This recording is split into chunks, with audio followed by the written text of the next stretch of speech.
বন্ধুরা, আমার new র্যাবিটের update দেখুন। আমি নতুন পুষছি।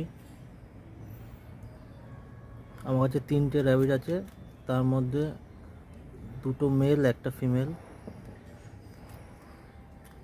এই ভেতরে যে সাদাটা আছে, এই ভেতরে ও হচ্ছে মেল, আর এই যে লালটা এটাও মেল, আর এই যে ওই যে ছাই কালারটা ওটা হচ্ছে ফিমেল।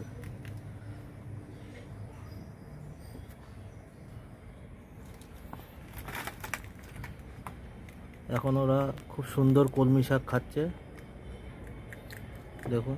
আর এখানে আমি জল দিয়েছি ওদের জন্য এই পাত্রটায়। আর এই খাঁচাটা আমি নিজেই তৈরি করেছি বাড়িতে।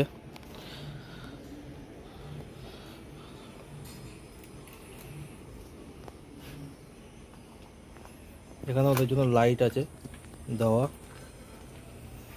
আর নিচে যে নেটটা দিয়েছি, এটা দেওয়ার কারণ হচ্ছে ওদের টয়লেটটা আর পটিটা নিচ থেকে পড়ে যায় নিচে, আমি ঝাঁট দিয়ে দিই, তাতে খাঁচা নোংরা হয় না।